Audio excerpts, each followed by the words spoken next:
Hey everybody, it's Chris going into part 2 of the 1600, and the radiator shop is called, and the radiator is done for the 1855. So I thought I will get this one out so I can drop it off when I pick the other up.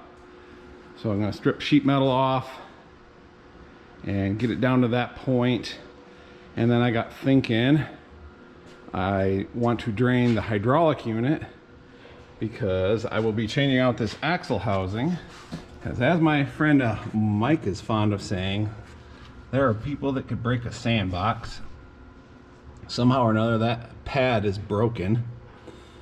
I know I told you, Mike, it was the bottom. Must be my memory was upside down. But on restoration, I just can't leave it like that. I've already got another axle housing. But you have to remove the hydraulic unit to get the snap ring off from the inner axle end in order to pull that out and swap them out. So I want to drain the hydraulic unit down, and as long as I'm doing that, I might as well do a hydraulic test to see how strong the pump is before I tear it apart, to see if I really need to work on replace the hydraulic pump while it's apart. So I'll just do a basic pressure test on it. One word of advice: don't buy the cheap couplers. We've got those plugs in there to keep them from leaking. They're Pioneers, but they're the cheap Pioneers, and as you can see, they're already marking their territory. So let's see, I guess we'll get started. I'm gonna do sheet metal first, and that way it's closer to lunchtime by the time I'm running the tractor to do these hydraulic tests and drain the hydraulic, and then things can kind of ventilate while I'm at lunch. So let's get at it.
I guess I'll have to look at my other 1600. I thought they all had the loop. That looks pretty darn factory. You can see where the tabs, one on each side here. This one's a little bent, but they're incorporated right into the guide for the screen.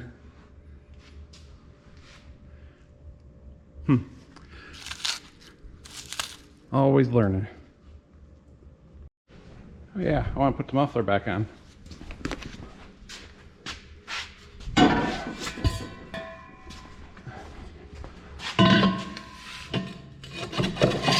Whoa.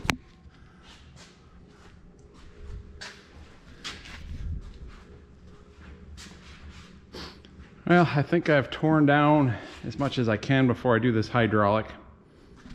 Let's put the gas cap back on. I think I'm pretty well set up.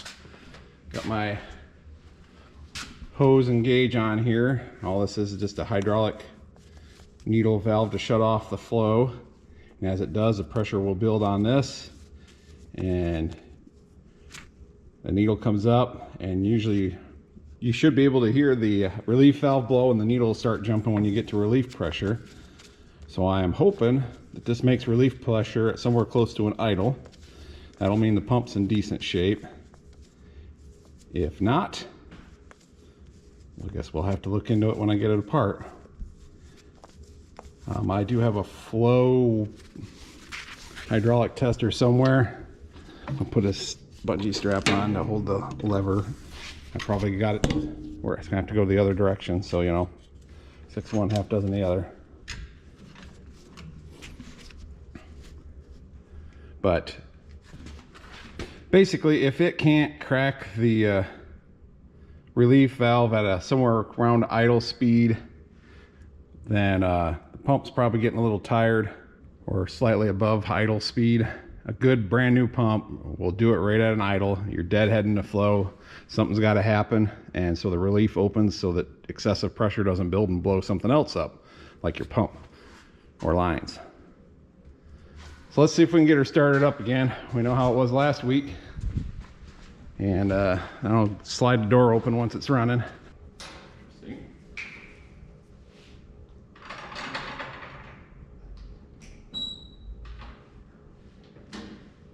Oh, I should probably hook the battery back up.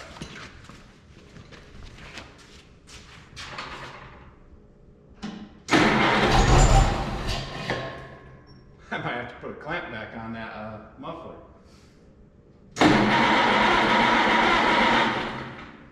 Choke.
Pushed it too far. That's not too bad. I might have to I'll check the book, see what it says. I think these were closer to 2,000. I can throw some shims in the relief valve, which will be educational. I can see my breath already just from the door being open. So let's check that stuff. And I think I've got enough fresh air for the moment. Always use the muffler clamp.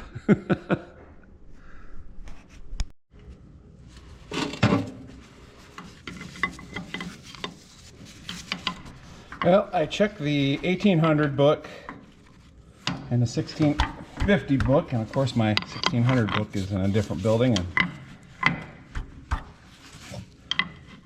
I don't want to get all dressed up just to walk out there and go get it in the cold.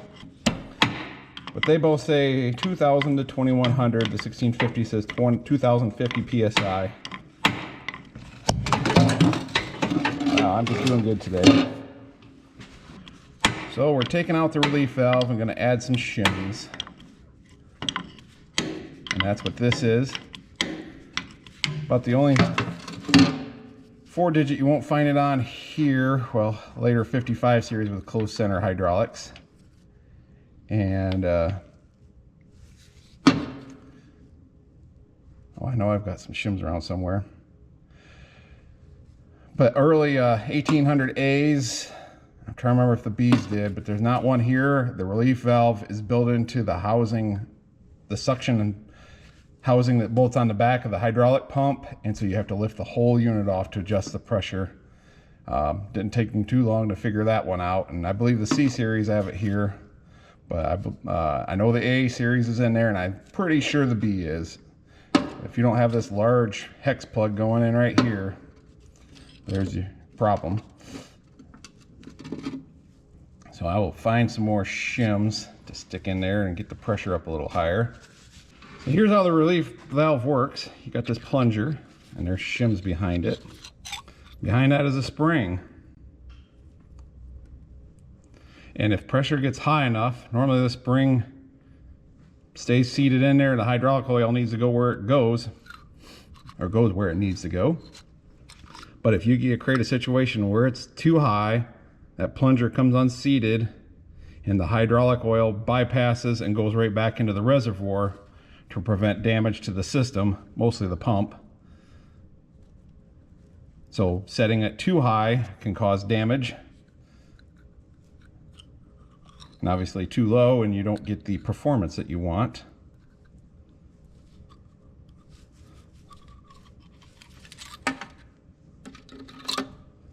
So we're going to, I should have looked in the book to see how much each shim adds.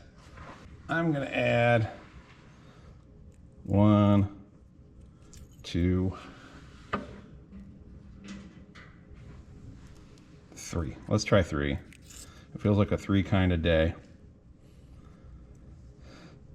You can use a washer or something. Of course, if a washer's thicker, you just want to make sure the diameter fits good, both the inside and the outside, so it doesn't hang up in the bore here.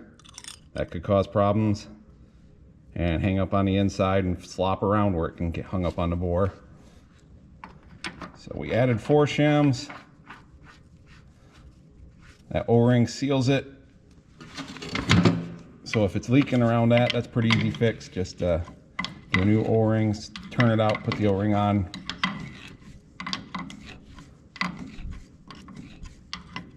All right, let's try this again. For this time, the muffler clamp is on. Fortunately, no serious damage to the muffler, but for all you people that are like, man, I wish Chris was close enough to work on my tractor, now you know better. Make sure she's in neutral.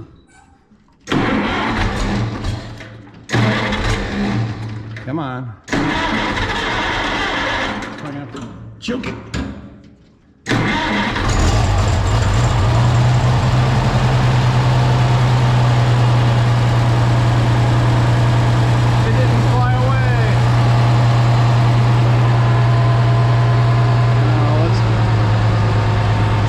Give her a little choke. It's still cold.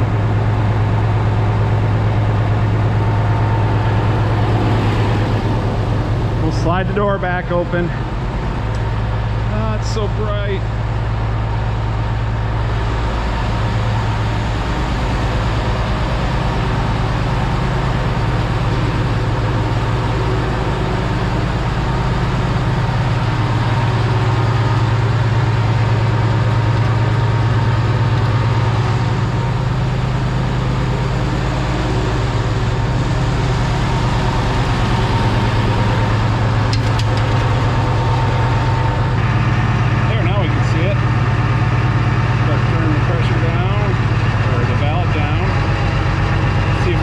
Before we kill the engine.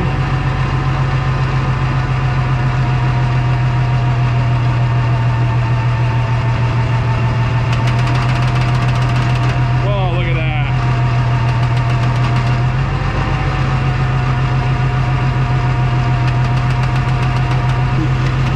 Looking at it upside down. I got the camera right side up, but she's cracking at right about 2,000.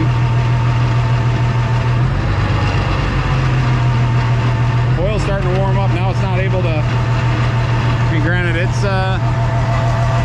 only doing about 800 RPM. Starting to give me some blow by too, just from that little bit of work. I'll give it a little more RPM, make sure where it's really set at.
I can feel the oil's already warming up, but restricting it like that causes it to heat up faster.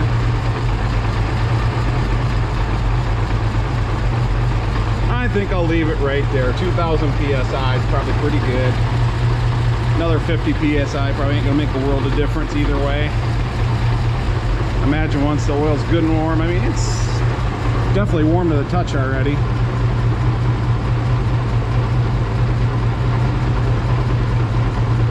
You know, it gets up to be 140, 150 degrees. It's probably gonna take more RPMs to break the relief, but I think that's good enough for an old tractor like this. It's gonna get restored, and I'll still take it to the field, but it'll be able to lift the plow. It lifted the plow at the lower pressure it was set at before, so that's how you adjust your pressure.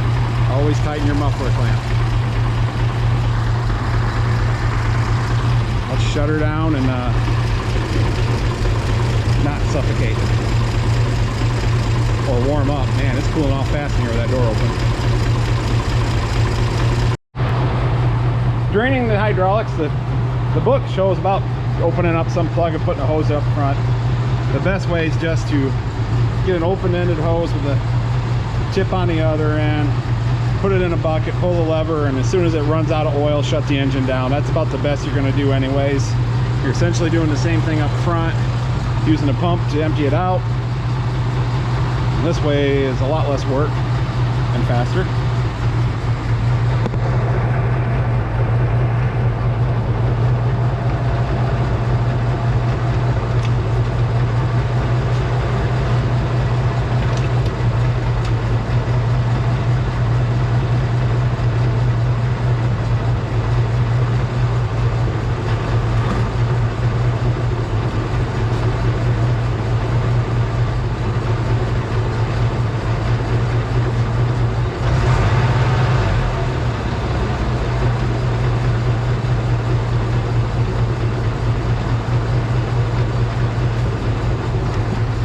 Look, I made another diagnostic puddle.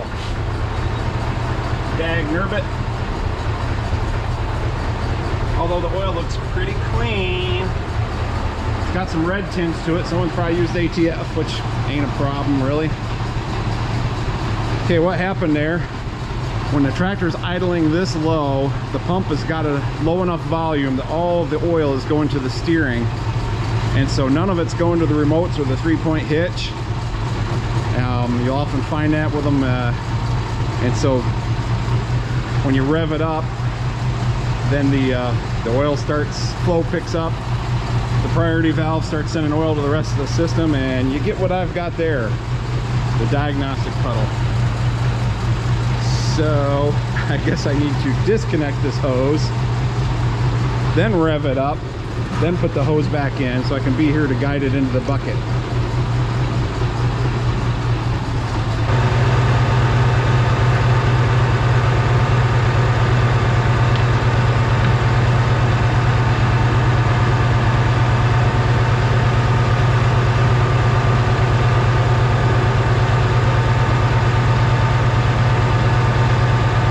Usually 5-gallon buckets, good enough to get her all. Well, the way it's bubbling, it's probably low on oil anyways. Let's hit the remotes. Wow, I'm ashamed. That was really low on oil. Well, we better shut her down. Well, I knew it was low, and I didn't want to put oil in it since I was gonna be draining it anyways. But I guess I wouldn't have guessed it was quite that low. It's probably been seeping out of these remotes, hopefully not into the rear end. I'll have to watch for that. Put a new seal in the hydraulic pump just to be safe. I had enough when I started it up to steer the front axle, so I knew the oil was pumping, so it was at least that much, so the pump wasn't running dry. But yeah, there was only about a gallon in there. There's still some in there. It's impossible for the pump to get it all out, but that's just the best you can do short of pulling the unit off, which I'm going to do anyways. So I might have to title this video Chris's Embarrassing Adventure. I better get some diagnostic dry to clean up my diagnostic puddle and close the door. My God, it's cold in here. Gotta love it when one of these drains doesn't have a flange or whatever I want to call it to hook up a hose to. I like to keep these corners from appliances, washing machine, refrigerator or something, I don't know, but they put them over the corners of them to protect them in shipping, and most people chuck them. I save them. They're good for troughs like this, changing oil, draining fluid, something like that.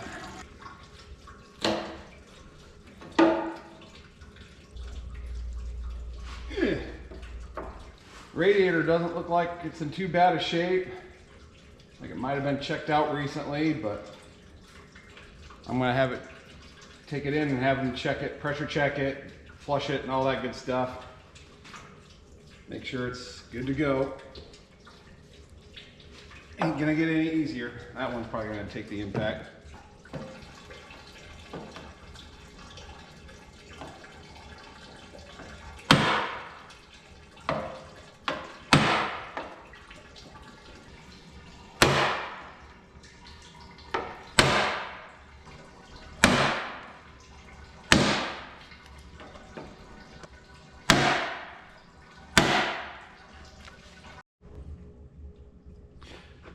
I'm draining the gas tank before I take it out, and I'm running it through the inline filter I had, and that way it's at least not got crud in it.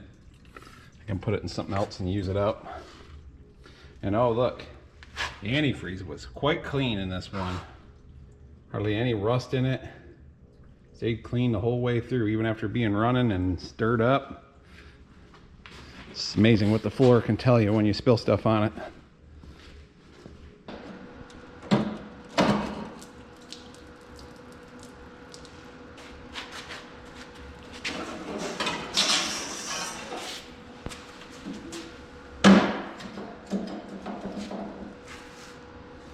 Well, isn't that interesting?